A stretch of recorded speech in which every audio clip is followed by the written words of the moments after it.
Good afternoon, ladies and gentlemen, and welcome and thank you so much for taking the time to come this afternoon. Everyone on this panel, thank you for having me.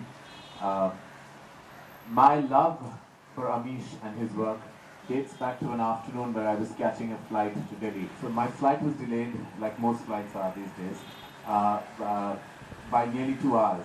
So I went and bought the copy, thinking that in the course of my 2-day trip to Delhi, I will read whenever I get the time. What I didn't realize that I was going to be literally sucked into the journey of this new age Shiva. Shiva was always an imposing personality, an imposing god. But what he made Shiva and what he did with Shiva was make him this romantic warrior.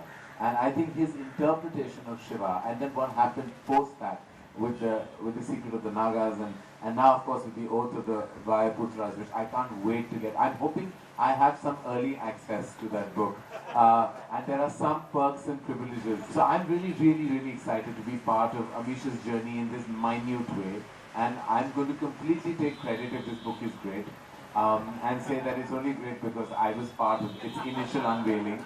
So please allow me that, because anything to be a part of Amish's Shiva journey would be truly an honor to be a part of. So thank you for having me this afternoon. Thank you very much. Just like to ask you that, have you given yourself any deadline in the sense when do you want to lock the script and when do you want to start shooting for the film? We went through a very, which I'm sure even Amish may not be aware, but internally we've gone through the processes of really finding out exactly who the perfect team would be to write this film.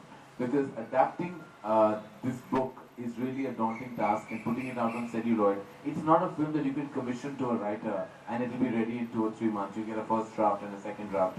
This one's it'll probably be the biggest challenge Dharma Productions has ever taken on. When you read this book, who fit the bill according to you for the character Shiva? Which actor came to your mind, if you could tell us? If I tell you which actor came to my mind, then it'll become a front page story about that actor being in the film. So I'm not making anything. Unfortunately, thoughts become things, literally. And things become front page news. And front page news leads to controversy. And that controversy leads to complication. करण, अगर मैं इस सवाल को ऐसे पूछना चाहूँ कि 2012 में आपने क्या खोया क्या पाया, तो आप क्या जवाब देंगे? हर साल में हम मैच्योरिटी ही पाते हैं, और खोया मैंने यश चोपड़ा को खोया. And that will be my biggest loss of this year always. I'd like to extend my heartfelt thanks to Karan. Thank you so much for being here with us.